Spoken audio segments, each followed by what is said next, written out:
এগুলো 100% black out পর্দা, আজকে প্রমাণ করে দিব। অনেকে বলে যায় ব্ল্যাক আউট দেখায়, কিন্তু ব্ল্যাক আউট হয় না।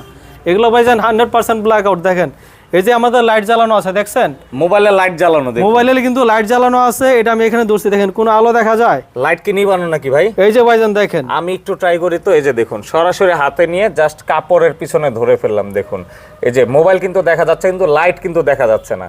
এগুলো হচ্ছে 100% ব্ল্যাক আউটের পরিচয়। 100% ব্ল্যাক আউটের পরিচয়। এগুলো 100% ব্ল্যাক আউট। এছাড়া আজকে অফারে দেব মাত্র 3250 টাকা পিস। অনেকগুলা কালেকশনই তো আছে ভাই না কালারে? এখানে অনেক কালেকশন আছে ভাইজান। এই যে দেখেন, এটা কিন্তু আমি দেখা দিই, এটা কিন্তু লাইট পাস করে, দেখছেন এটা কিন্তু ব্ল্যাক আউট না, এটা লাইট পাস করে আর ব্ল্যাক আউট না। আর এটা থেকে আপনার 100% ব্ল্যাক আউট ভাইজান, ঠিক আছে? কোনো চুল পরিমাণ আলো আসবে না। তো ব্ল্যাক আউটের রেঞ্জ কত থেকে কতর ভিতরে হয় ভাই? এগুলো আপনার ভাইজান 3200, 3500, 3000, 4000 বিভিন্ন প্রাইজের আছে ভাইজান। আর যেটা দেখলাম semi black out, semi black আউটের মধ্যে এগুলো হচ্ছে কি আপনার 2050 টাকা পিস, 1800 আছে, 1600 আছে, এরকম প্রাইজের মধ্যে। এটাও কিন্তু 100% ব্ল্যাক আউট। তো অ্যাড্রেসটা কোথায় আপনাদের? আর আমাদের অ্যাড্রেসটা হচ্ছে ভাইজান ঢাকা মিরপুর কাজীপাড়া 270 নম্বর মেট্রো রেলের যে পিলার আছে, পিলারের ঠিক পূর্ব পাশে আলিপ পর্দা গ্যালারি।